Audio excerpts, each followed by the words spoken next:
हमारे चैनल को सब्सक्राइब करें और बेल आइकन दबाएं।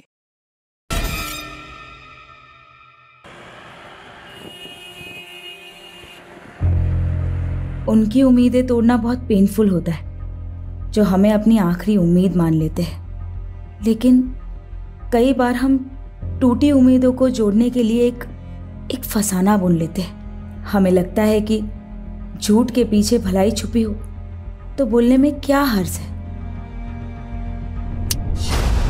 कहाँ खो गई दीदी? हम बुरे हैं क्या सुमित? काहे अपने आप को डिमोरलाइज कर रही हो? Richa Mishra is the best. सिर्फ तुम्हारी नजरों में। दुनिया ने अब तक आपको जाना कहाँ है? देखना, एक दिन आप डॉक्टर ही नहीं, बहुत अच्छी सिंगर भी बनिएगा। उन्होंने हमसे बदतमीजी की। अरे उनका तो काम ही वही है, जुआरी है वो लोग। पीछे कंपनी बाग में इतना बड़ा ग्रुप है उन लोगों का। ये तो हवलदार आ गया, वरना 2 मिनट में पूरा गैंग खड़ा कर देते। हम ना फ्रस्ट्रेट हो चुके हैं सुमित, कुछ सही नहीं हो रहा है हमारे साथ। शांत हो जाइए दीदी, सब ठीक हो जाएगा। पहले तो अपना हुलिया सुधारिए, घर पे सब वेट कर रहे हैं आपका।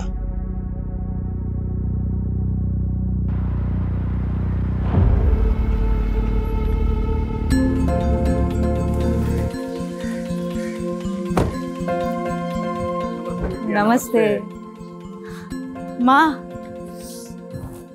कैसे हैं आप? हम अच्छे, तुम कैसी हो? हम भी ठीक है। वेलकम होम बेटा, वेलकम। कैसे पापा? हम बहुत अच्छे हैं। ये क्या, आपने फिर से शर्ट के बटन ऊपर नीचे लगा लिए? अरे माँ बाप ही मिलते रहोगे या अपने बुआ को भी मिलने दोगे ऋचा से? नमस्ते बुआ। सिर्फ नमस्ते? चाइना से क्या लाई हो हमारे लिए?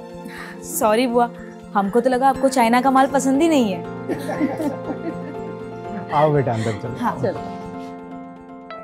आज हमको बहुत ही गर्व महसूस हो रहा है कि हमारी बेटी चाइना से डॉक्टरेट करके वापस हिंदुस्तान आ गई।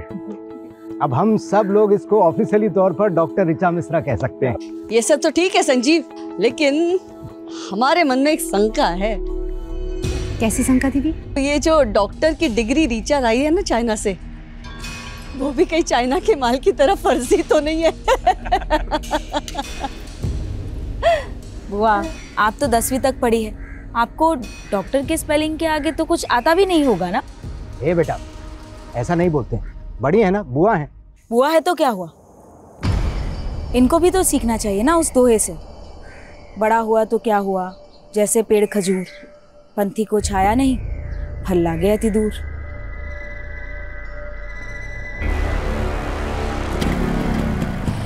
चलो बाय पिंकी, बाय। अरे काहे अब तक मुंह लटकाए बैठी है? हाँ, अरे हम बुआ भतीजे में तो ऐसे चलते रहता है। संजीव तुम टेंशन मत लो, हम जानते हैं ना, बिल्कुल अपनी माँ पे गई है। क्यों डॉक्टर ऋचा? Good night.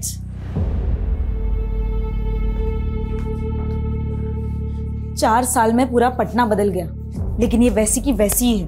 अरे छोड़ो, हम तो ध्यान ही नहीं देते हैं। एक कान से सुनते हैं, दूसरे से निकाल देते हैं। सीमा, तुम ऐसा बात करोगे तो बच्चे कैसे इज्जत करेंगे दीदी की? इज्जत पाने के लिए ना कर्म करना पड़ता है, और आपका तो आदत है अपना बहन का गलतियों पे पर्दा ढाकने का। भूलो मत, हम दीदी के ही घर में रहते हैं। तो हम कहे थे गांव से यहाँ लेकर आने के लिए।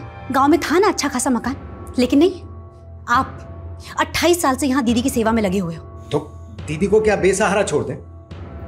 जानती तो 22 साल की थी कि विधवा हो गई। बहुत दे दिए सहारा, अब अपने बच्चों के बारे में सोचिए।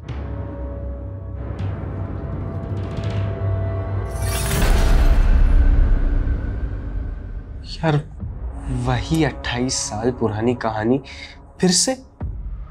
ये बुआ जी को तो झेलना ही पड़ेगा। बस जो सोच के आया है ना, वो ठीक से हो जाए, बाकी सब तो देख लेंगे।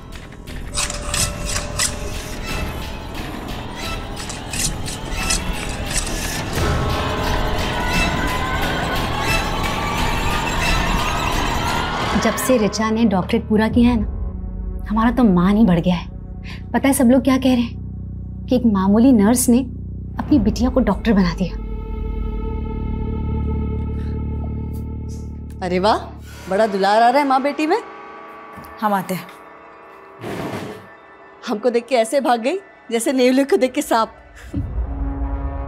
हेलो, हाँ मैडम।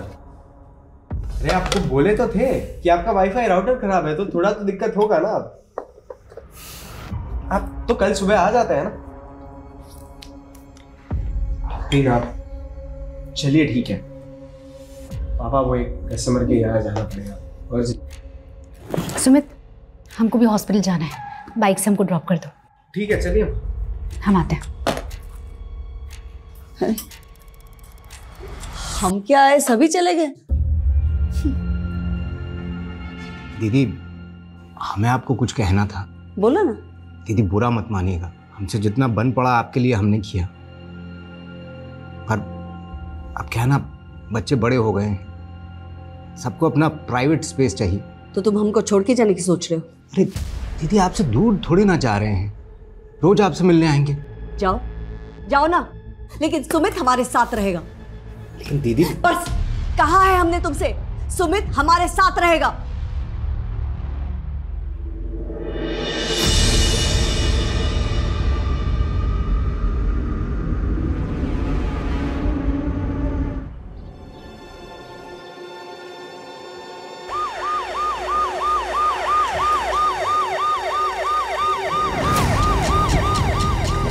आइए सर।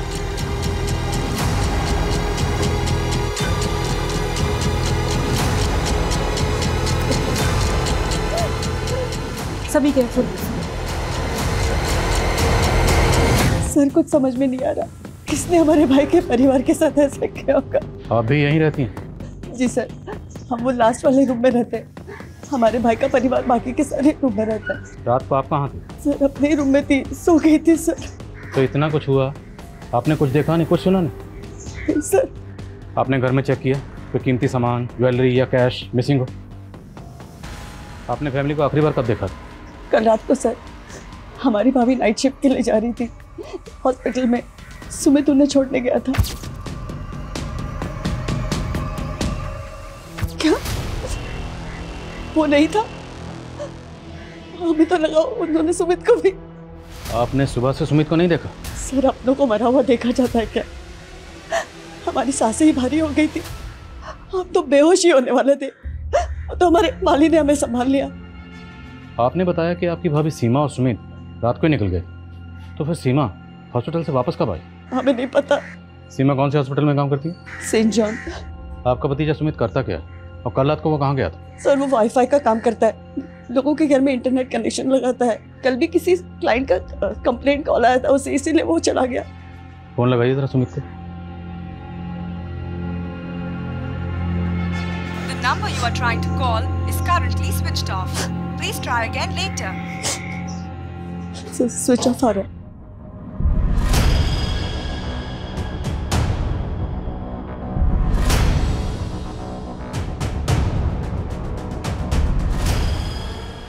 सर कोई मर्डर वेपन नहीं मिला। सर घर में कोई फोर्स एंट्री की निशान भी नहीं है, ना लूट ना चोरी। क्रिमिनल्स का मोटिव क्लियरली मर्डर ही लग रहा है। और घर का लड़का सुमित वो गायब है। सर कहीं उसने ही मर्डर तो नहीं किया? सिंह, कोई अपनी फैमिली को इतनी बेरहमी से क्यों मारेगा? और घर में 2 या 2 से ज़्यादा लोगों के फुटमार्क्स हैं। Right sir. अगर ये किसी गैंग या कॉन्ट्रैक्ट किलर का काम है तो हमें उसे जल्दी पकड़ना होगा। काफ़ी पॉश एरिया है, मीडिया की इस केस पर बराबर नजर रहेगी। पटना के वीआईपी इलाके में एक ही परिवार के 3 सदस्यों का बहुत बेरहमी से कत्ल कर दिया गया, जिससे पूरा शहर सख्ते में है। क्या ये पुलिस का फेलियर नहीं? जनता को जवाब देना होगा, आखिर ये हमलावर कौन थे? अगर ये जल्दी पकड़े नहीं गए तो दूसरे घरों को भी टारगेट बना सकते हैं। सर हमें सर हमने सुमित की माँ के हॉस्पिटल में चेक किया। सुमित ने अपनी माँ को वहाँ रात 9 बजे ड्रॉप किया था, लेकिन उसकी माँ रात को 1 बजे अचानक नाइट शिफ्ट बीच में छोड़कर चली गई। क्यों? सर सीमा की कलीग का कहना है कि उसके घर से एक इमरजेंसी कॉल आया था और ये कॉल उसके हस्बैंड का था। ऐसी क्या इमरजेंसी थी? सर क्राइम सीन पर किसी भी विक्टिम के फ़ोन भी नहीं मिले। समझ में नहीं आ रहा है कि संजीव ने सीमा को कॉल क्यों किया था रात 1 बजे। उस रात सुमित को भी उसके किसी कस्टमर ने कॉल किया था ना? हाँ सर, उस कस्टमर से भी बात हुई मेरी। उसने बताया कि सुमित रात 11 बजे अपना काम खत्म करके वहाँ से चला गया। तो क्या उसके बाद सुमित घर वापस आया होगा? सर मैंने सुमित के बारे में इन्फॉर्मेशन निकाली तो पता चला मुरारी नगर थाने में 2 साल पहले उस पर अबैटमेंट ऑफ सुसाइड का केस फाइल हुआ था। सर 2 साल पहले की बात है। शंकर नाम के एक आदमी का भी इंटरनेट कनेक्शन का बिजनेस था। उसके छोटे भाई संकेत ने सुसाइड किया था। सुमित पर आरोप था कि उसने शंकर के क्लाइंट्स हथियाने शुरू कर दिए थे, इसी वजह से उन्हें बहुत नुकसान हो रहा था। और इसीलिए संकेत ने सुसाइड कर लिया। सर केस में कुछ दम नहीं था, इसीलिए सुमित बरी हो गया था।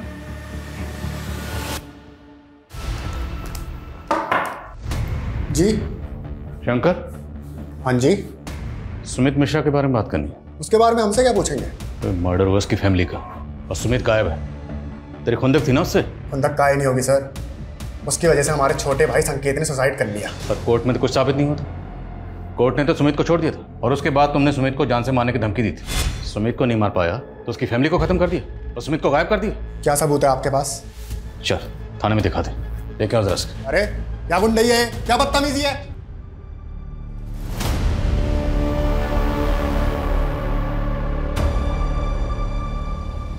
लाइए मैडम, हम साफ कर देते हैं। चुप रहो तुम, किसी काम के नहीं रहे। जरा सा भाव क्या दे दिया, सारे काम अधूरे छोड़ रहे हो। 2 दिन से पौधों को पानी दिया? वो मैडम यहाँ पे डेथ हुआ था तो हमने सोचा कि तुमको मालूम है पौधे जब मरते हैं ना तो गाली देते हैं। अब क्या उनकी हाय दिलवाओगे? अरे देख क्या रहो, जाओ ना पानी दो।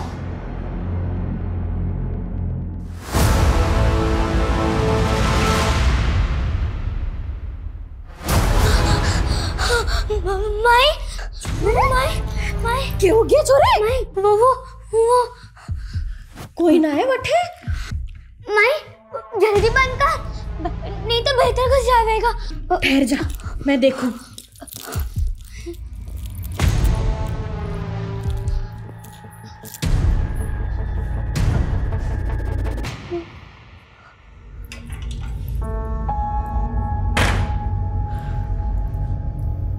कुछ ना है छोरी, हरा भरा में है। माई बहुत बुरा है वो, मार डालेगा मारे को। कुछ ना होगा लाडू, चिंता मत कर। थारी माई है ना, कुछ ना होगा थारे को। ये संजीव मिश्रा प्रोफेसर था, 1 साल पहले रिटायर हुआ। उसकी बीवी 20 साल से वर्किंग वुमेन थी, तो दोनों मियाँ बीवी के मिला के अच्छी खासी इनकम होगी। फिर भी ये दोनों संजीव की बहन के घर पे रह रहे थे, जबकि पटना में खुद का घर है, लेकिन वो घर इन्होंने किराए पे दे रखा। आखिर ऐसा क्यों? सर संजीव की बहन काफ़ी छोटी उम्र में विधवा हो गई थी और इनके आपसी रिश्तों में अभी तक कुछ बुरा सुनने को नहीं मिला है। शंकर की क्या अपडेट है? सर इंक्वायरी चल रही है, लेकिन उसे सिर्फ शक के बिना पर और अंदर नहीं रख सकते। जाने दो उसे, लेकिन नजर रखो, हो सकता है उसी ने सुमित को जानबूझ के गायब किया हो ताकि हमारा शक सुमित पे बना रहे। जी सर। सर काम है? सर हमें बताया गया था कि रिचा मर्डर से 2 दिन पहले डॉक्टरेट करके चाइना से वापस आई, लेकिन सर उसका सीडीआर कुछ और कह रहा है। सर रिचा का फोन पिछले 6 महीने से पटना में ही एक्टिव था। मैंने इमिग्रेशन डिपार्टमेंट से कंफर्म किया, वो 6 महीने पहले ही पटना आ गई थी। व्हाट? यस सर, लेकिन वो 14 तारीख को अपने घर गई थी। और 2 दिन बाद उसका उसकी फैमिली के साथ कत्ल हो गया। वो किसी डॉक्टर गौतम कश्यप के क्लिनिक में प्रैक्टिस कर रही थी। तो मिलते हैं इस डॉक्टर कश्यप से और रिचा की फैमिली की एक एक डिटेल पता करो। शायद इस फैमिली का कोई ऐसा राज है जो अभी तक सामने नहीं आया। अच्छा जा रहे हैं हम। हाँ 1 मिनट, आज फिर उल्टी सब पहन ली? अरे ध्यान ही नहीं रहा, अभी सीधे कर लेते हैं। सुमित, इस बार छुट्टियों के बाद चाइना जाने का मन नहीं कर रहा। क्या बात कर रही हो दीदी? अभी तो 1 पूरा साल बचा है, फाइनल एग्जाम्स नहीं देनी आपको?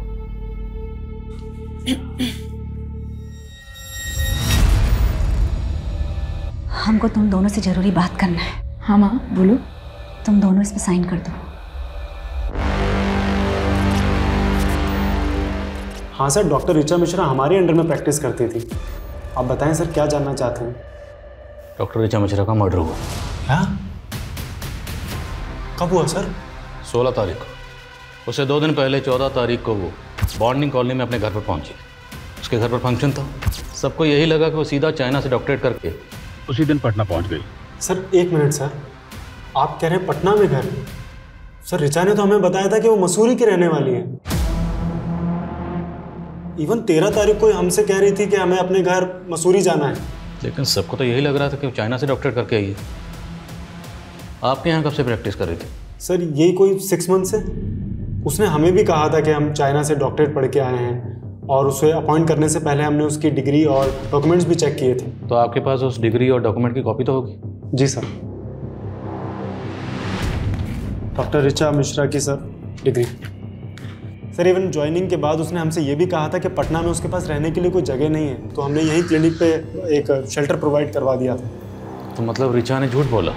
हमें तो टैलेंटेड लगती थी सर, और आजकल तो स्टूडेंट सर यूक्रेन, चाइना और रशिया जैसी कंट्रीज में जाकर मेडिसिन डिग्रीज ले लेकर आ रहे हैं, तो हमें यही लगा था कि वो भी जेन्युइन होगी। तो आपने रिचा को ना सिर्फ नौकरी पे रखा बल्कि रहने की जगह भी प्रोवाइड करवाई।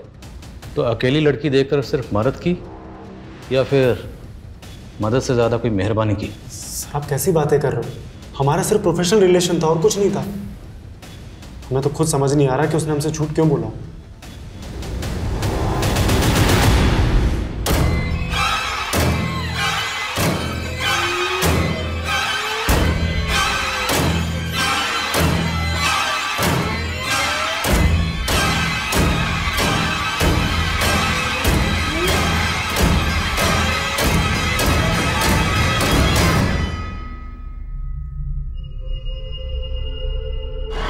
सर इतना तो क्लियर है कि 4 साल पहले रिचा ने चाइना के इसी इंस्टीट्यूट में एडमिशन लिया था और वो 3 साल तक वहीं पढ़ रही थी। लेकिन सवाल ये है कि अगर रिचा पिछले 6 महीने से पटना में रह रही थी तो पिछले 6 महीने से अपने माँ बाप से दूर क्यों रह रही थी, वो भी माँ बाप को बिना बताए?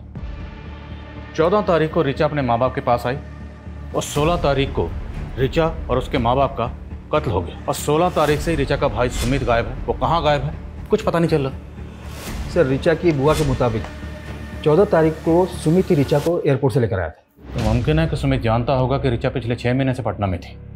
सर पोस्टमार्टम रिपोर्ट के मुताबिक ये सारे मर्डर्स उस रात 3 से 6 बजे के बीच में हुए थे और सुमित को आखिरी बार उसके कस्टमर के घर देखा गया था रात को 11 बजे। उसके बाद वो कहाँ गया कोई ट्रेस नहीं मिल रहा। और पोस्टमार्टम रिपोर्ट के मुताबिक मर्डर वेपन क्या रहा होगा? सर पोस्टमार्टम डॉक्टर का कहना है कि संजीव और सीमा की बॉडी पे जिस तरह के जख्म मिले वो कोई यू शेप का धारदार हथियार होगा। यू शेप धारदार हथियार क्या होगा? सर हम रिचा की मूवमेंट चेक कर रहे थे तो एक ट्रैफिक पुलिस से इन्फॉर्मेशन मिली है 14 तारीख को रिचा और उसके भाई की गाड़ी 2 बाइकर से टकराई। वो दोनों लड़के कौन थे?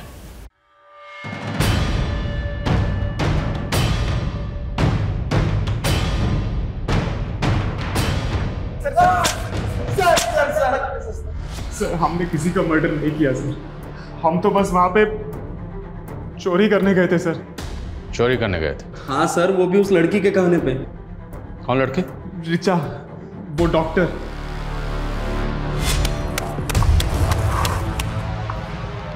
तो वही गाड़ी है ना? हाँ भाई ये तो वही गाड़ी है।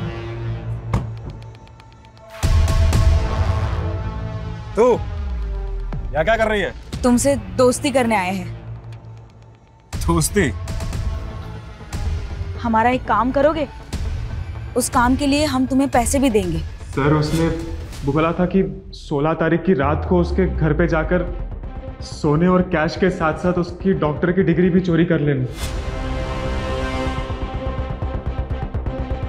लेकिन सर हम जब वहां पहुंचे तो रिचा के साथ जो लड़का आया था वो लड़का कौन था? नहीं मालूम सर। वो इनकी कहानी पे यकीन करने पे मजबूर कर रहा है सर। पर सवाल ये है कि रिचा अगर वाकई अपनी डिग्री चोरी करवाना चाहती थी तो क्यों, किस मकसद से? सर हो सकता है वाकई ये दोनों किसी के कहने पे कहानियां बना रहे हो, शायद शंकर। ये दोनों किसी लड़के का भी जिक्र कर रहे हैं जो रिचा के साथ था। वो लड़का कौन होगा?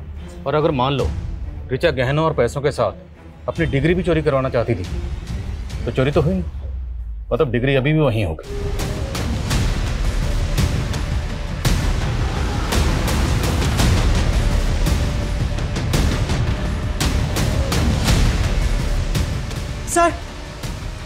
सर ये देखिए।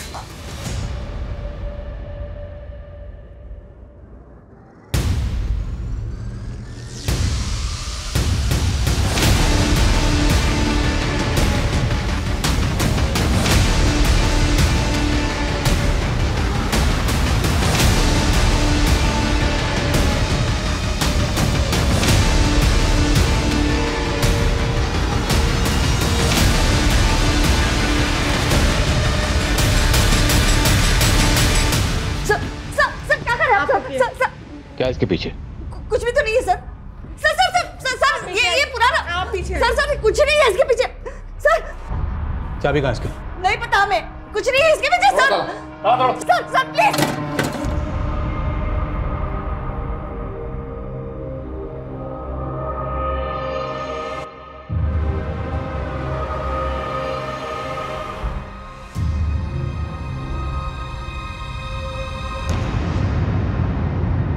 हमें नहीं पता सर वो कंकाल उस कमरे में कैसे आया। सच बोल रहे हैं हम। कैसे नहीं जानते? जिस घर में 3-3 मर्डर हुए हैं उसी में कंकाल मिला है, और वो भी उस कमरे में जो पीछे से जाकर बिल्कुल तुम्हारे कमरे से जुड़ता है। उस कमरे का जो दरवाजा है अलमारी लगा के उसे छुपाया क्यों गया? सर वो कमरा जो है ना 20-25 साल से ऐसे ही है, वास्तु दोष है उस कमरे में। 20-25 साल? और 20-25 साल पहले ही तुम्हारे पति की मौत हुई थी। कहीं वो कंकाल तुम्हारे पति का तो नहीं? क्या बोल रहे हैं सर? हमारे पति जो है ना दमे से मरे थे और हमने उनका ठीक तरह से अंतिम संस्कार किए थे। तो अब ठीक से बताओ उस कंकाल की कहानी क्या है, किसका है और उसे वहां कौन लाया? हमें तो लगता है ना ये सब जो है ना रीचा ने किया है। मेडिकल करके आई है ना, उसी ने रखा होगा वो कंकाल उधर। वो सिर्फ 2 दिन पहले घर आई थी। सर वो थी तो पटना में ही ना, आप ही बोले थे। सर हम कह रहे हैं आपको ये सब उसी का करा धरा है, उसी ने पूरे परिवार को व्यस्त कर दिया। परिवार? सुमित को लेकर पॉजिटिव थी ना, और शायद ये बात तुम्हारे भाई और भाभी को पसंद नहीं थी, इसलिए भाई भाभी भतीजी सब मर गए और शायद सुमित जिंदा, और शायद सुमित को तुमने कहीं गायब किया। कब से इल्जाम लगाए जा रहे हैं आप? छोटी उम्र में हमारे पति मर गए, विधवा हो गए, इसका मतलब कातिल नहीं है हम। अब और कुछ भी टॉर्चर करेंगे ना, बहुत तकलीफ हो रही है हमें। सोनल हॉस्पिटल लेकर। सर एंटी फ्रॉड डिपार्टमेंट ने ऋचा की डिग्री की ऑथेंटिसिटी चेक की है, कंफर्म ये डिग्री फेक है। सवाल यह है कि ऋचा ने फेक डिग्री क्यों बनवाई? और जय और प्रदीप के मुताबिक ऋचा इस डिग्री को चोरी करवाना चाहती थी, क्यों? कहीं दोनों लड़के हमें घुमा तो नहीं रहे? सर इन लड़कों से उस लड़के का स्केच बनवाते हैं, हो सकता है कि इस कहानी का कनेक्शन उस लड़के से जुड़ा हो। ताज्जुब की बात यह है कि ऋचा जैसी साधारण लड़की ने एक इंटरनेशनल यूनिवर्सिटी की सिर्फ फेक डिग्री नहीं बनवाई, बल्कि इस डिग्री की बुनियाद पर वो डॉक्टर कश्यप के यहाँ प्रैक्टिस भी कर रही थी। जाहिर सी बात है ऋचा ने ये डिग्री किसी फेक डिग्री बनाने वाले गिरोह से बनवाई हो। तो सर आपको ये लग रहा है कि ये सारे मर्डर्स फेक डिग्री की वजह से हुए? इस गिरोह को ढूंढना हमारी रिस्पॉन्सिबिलिटी, क्योंकि इस गिरोह ने सिर्फ एक फेक डिग्री तो नहीं बनाई होगी, और भी डिग्रीज बनाई होगी, और उन डिग्रीज को लेके बाकी लड़के लड़कियां अलग अलग जगह पे डॉक्टर बनके प्रैक्टिस कर रहे हो। ये लोगों की जान के साथ बहुत बड़ा खेल हो रहा है। हम इस एंगल में काम करते हैं। और सर जिस अलमारी में हमें डिग्री मिली थी उसमें ये एफिडेविट मिला है सर, और नीचे सुमित और ऋचा का साइन भी है सर। तुम दोनों इसमें साइन कर दो। इस एफिडेविट के मुताबिक सुमित और ऋचा कभी बच्चा पैदा नहीं करे।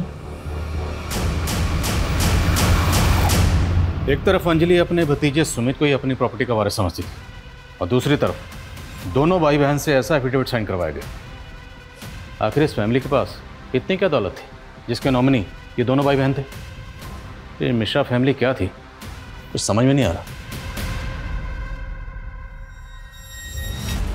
माँ अभी तक तो हमारी मैरिड लाइफ शुरू भी नहीं हुई है और अभी से आप हमें बच्चे पैदा करने के लिए ना बोल रही हो।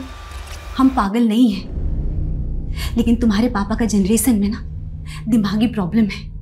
तुम्हें पता है तुम्हारे चाचा जी एबनॉर्मल थे, सुसाइड किए थे। तुम्हारे दादाजी बुढ़ापे में तुम्हारे पापा जी जैसे हो गए थे। और हम अपने हॉस्पिटल में सीनियर डॉक्टर से इसके बारे में बात की, उन्होंने बताया कि जेनेटिक डिजीज है, तो तुम लोग को अपना परिवार बनाने से पहले पता होना चाहिए कहाँ प्रिकॉशन लेना है और कहाँ नहीं।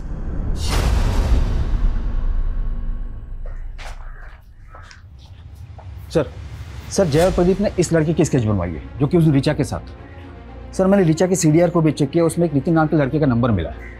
सर ये नितिन की फोटो है और ये स्केच दोनों मैच कर रही है। जय और प्रदीप ने भी कंफर्म किया कि यही वो लड़का था जो कि उस दिन ऋचा के साथ था। सर हमने ऋचा को पहले ही कहा था कि उन लड़कों से ऊटपटांग काम ना करवाए, और उसने एक नहीं सुनी। और सर सच बताए तो हम उसके साथ जाना भी नहीं चाहते थे, पर उन लड़कों से उसे अकेले बात करने में बहुत डर लग रहा था, इसलिए हमें जाना पड़ा। तो जानता था ना कि ऋचा ने उन दोनों को, प्रदीप और जय को, घर पे बुलाया था? सर सच बता रहे हैं, हम कुछ नहीं जानते। तुझे पता था ना कि ऋचा चाइना से पटना वापस आ गई, उसने फेक डिग्री बनवाई। कहाँ से बनवाई थी? तुमने मदद की थी? नहीं सर, हम तो पहले से ऋचा के इस कदम के खिलाफ थे, पर वो बहुत प्रेशर में आ गई थी क्योंकि वो फेल हो गई थी। नितिन हम तो डॉक्टर बनना ही नहीं चाहते थे, हम तो सिंगर बनना चाहते थे। लेकिन हमारे पेरेंट्स जब से हमने होश संभाला ना, कूट कूट के दिमाग में भर दिया कि हमें सिर्फ डॉक्टर बनना है। ऋचा पर तुमने कोशिश तो की थी ना, अब तुम फेल हो गई तो कोई बात नहीं, एक बार फिर से ट्राई करो। 45 लाख का खर्चा किया है उन्होंने हमें चाइना भेजने के लिए। किस मुंह से कहे कि हम फेल हो गए? फिलहाल ना फेक डिग्री का जुगाड़ कर लेते हैं, फिर कुछ कमा लेंगे और उस कमाई से हमारा डॉक्टरेट पूरा कर लेंगे। सर रिचा ने अपने फैमिली प्रेशर में आके कभी कोई सही डिसीजन लिया ही नहीं। उसे तो हमेशा यही डर लगा रहता था कि गलती से अगर उसकी फेक डिग्री पकड़ी गई तो उल्टा और फंस जाएगी, इसलिए वो उसे चोरी करवा के टेंशन फ्री होना चाहती थी। Tension free? उसी फेक डिग्री को दिखाकर वो डॉक्टर के यहाँ प्रैक्टिस कर रही थी। आई नो सर, पर किसने किया, कब किया, क्यों किया, उसके पेरेंट्स का किसने खून किया, सर हमें कुछ नहीं पता। रिचा का भाई सुमित कहाँ है तो जानता होगा ना? सर हम कुछ नहीं जानते, हम सच बता रहे हैं।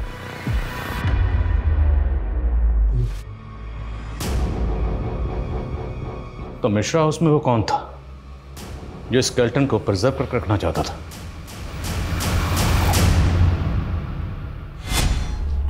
रिपोर्ट यहाँ रख रहे हैं। आगे आप लोग क्या कहा डॉक्टर ने? लड़का है ना? दीदी सीमा चेक करवाने से मना कर दिए। लड़का होगा या लड़की है तो पैदा होने के बाद ही पता चलेगा। लेकिन हम बोले ना तुमसे, हमको अपना बेटा चाहिए। गर्भ हमारा है और हक आप जता रही हैं। हम विधवा नहीं होते ना तो तुमसे तुम्हारा बच्चा कभी नहीं मांगते। तो कर लीजिए ना दूसरा शादी, किसने रोका है? नहीं कर सकते ना, बात है हम। सर भले ही स्केलेटन को प्रिजर्व करके रखा जा रहा था, लेकिन किसी आम आदमी के लिए स्केलेटन का इंतजाम करना इतना आसान काम नहीं है। मैंने ऐसे केसेस के बारे में सुना है जहां पर कब्रिस्तान से स्केलेटन गायब करके उनकी खरीद फरोख्त की जाती है। सेम आजकल इस तरह की खरीद फरोख्त डार्क वेब के जरिए भी होती है। डार्क वेब एक ऐसी काली दुनिया है जहाँ पर इलीगल हथियारों से लेकर हर तरह की इलीगल और बैन चीज़ों की खरीद फरोख्त होती है। सर इसमें तो साइबर सेल की एक्सपर्टीज़ है और ये सोर्सेज को ढूंढने में तो काफ़ी वक्त लग जाएगा। चांस तो लेना पड़ेगा। इस केस को सॉल्व करने के लिए हमें इस केस की जड़ तक जाना होगा। इस केस से जुड़े हर शख्स के डिजिटल फुटप्रिंट चेक करो, शायद कोई क्लू मिले। सर सर हमने मिश्रा फैमिली की पिछले 4 साल की जीपीएस हिस्ट्री चेक की है। सर उसमें सुमित और उसकी माँ सीमा की 2 साल की जीपीएस हिस्ट्री चेक करने वाली है। सर करीब 2 साल पहले सुमित और सीमा राजस्थान के धुमनी गांव गए थे। सर कई सालों पहले इस गांव को हॉन्टेड माना जाता था। रूमर्स थे कि इस गांव में भूत प्रेत हैं। तो ये दोनों माँ बेटा उस गांव में क्या करने गए थे? इनका उस गांव से कोई कनेक्शन? नहीं सर, ये दोनों तो बिहार से ही बिलोंग करते हैं। तो हमें पता करना होगा कि सुमित और उसकी माँ उस गांव में क्या करने गए थे।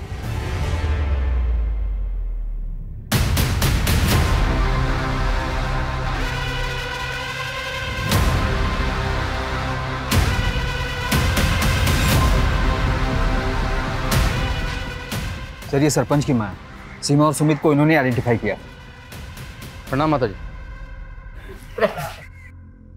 सब मारे को अच्छे से याद है। वो छोरा और उसकी माँ यहाँ मारे को मिलने आए थे। माँ जी गोमांती और लोमानी कहाँ रहते हैं बता पाएंगी क्या?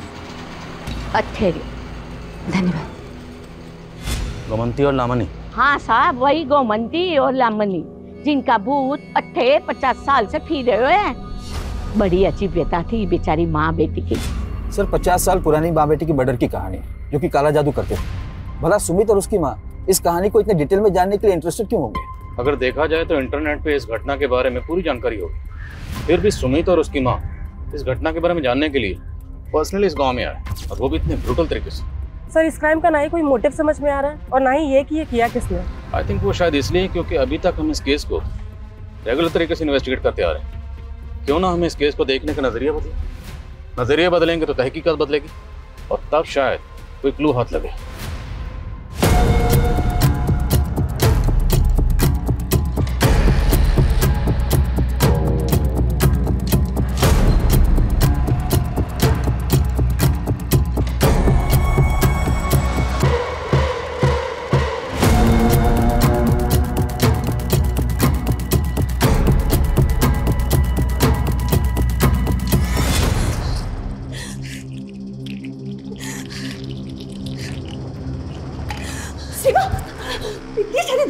मन आएगा तुम्हें?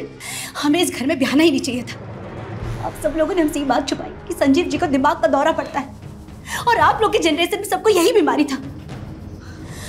कहीं इसका असर हमारे बच्चों पे पड़ा तो? ऐसा कुछ नहीं होगा। रिया 3 साल की हो गई है ना, कुछ हुआ उसे? नहीं ना, बच्चा भी स्वस्थ होगा। सर हमने सस्पेक्ट और विक्टिम से जुड़े सभी लोगों की लिस्टिंग की थी, लेकिन उसमें एक नाम ऐसा भी है जिस पर हमारा ध्यान ही नहीं गया, और वो है डॉक्टर गौतम कश्यप, जिसकी क्लिनिक में ऋचा काम करती थी और उसके घर का इंटरनेट कनेक्शन सुमित ने लगाया था। मतलब डॉक्टर कश्यप सिर्फ ऋचा को नहीं, उसके भाई सुमित को भी जानता था।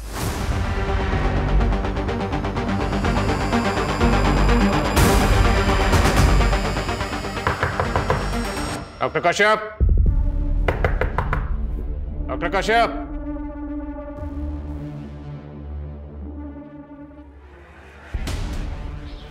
दरवाजा तोड़ो।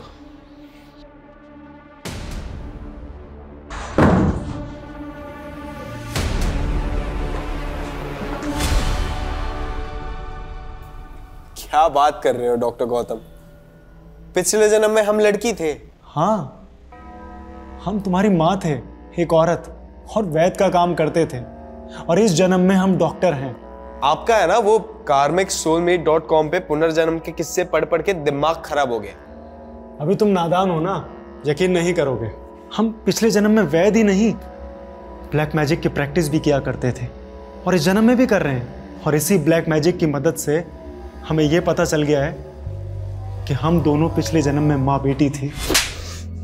तुमने सुमित को फालतू कहानियां सुना के सुमित को हासिल करने के लिए तूने उसकी पूरी फैमिली खत्म कर दी। सिर्फ हमने ही नहीं, हमारी बेटी ने भी हमारा साथ दिया।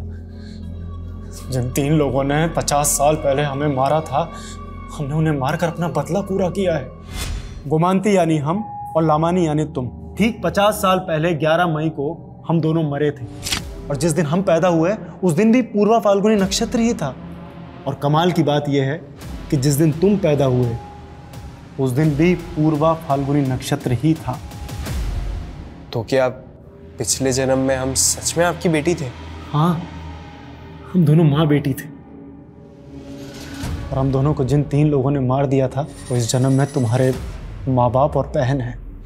जी सर, हमें यकीन था कि वो तीनों ही हम दोनों के कातिल थे। वे तुम ना, वो डॉक्टर 1 नंबर का सनकी है, दिमाग खराब कर दिया उसने तुम्हारा। तो अपनी माँ को लेकर राजस्थान के गांव में क्यों गए थे? हमने तो माँ को उनके मुंह पे ही बोल दिया था कि पिछले जन्म में वो हमारी कातिल थी, तो गाँव ले जाकर सब बता दिया। वो समझ बैठी कि हमें वही दिमागी जेनेटिक डिजीज़ है जो हमारे बाप दादा को थी,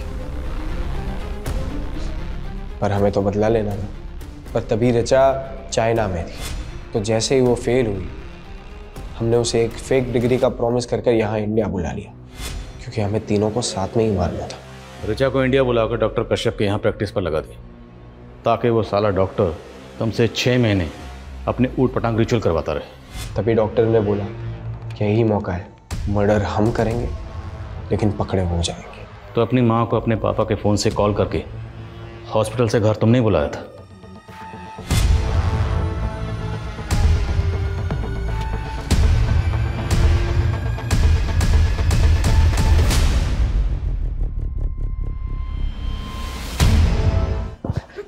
सनकी, तूने अपने पागलपन के चक्कर में एक पूरी फैमिली को खत्म कर दिया। एक बच्चे को ऊट-पटांग पास सुनाकर उसका पूरा फ्यूचर बर्बाद कर दिया तूने।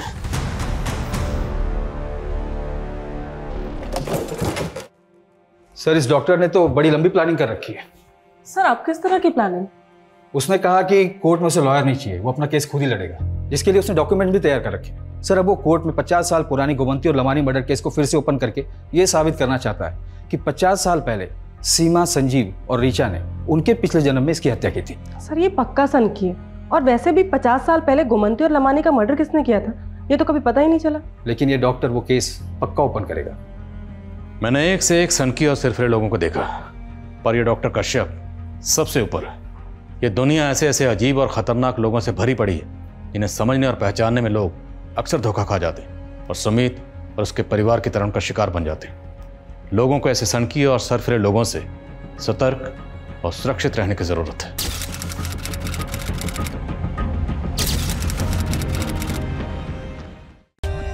For more updates, subscribe to our channel, click the show links and enjoy watching the videos.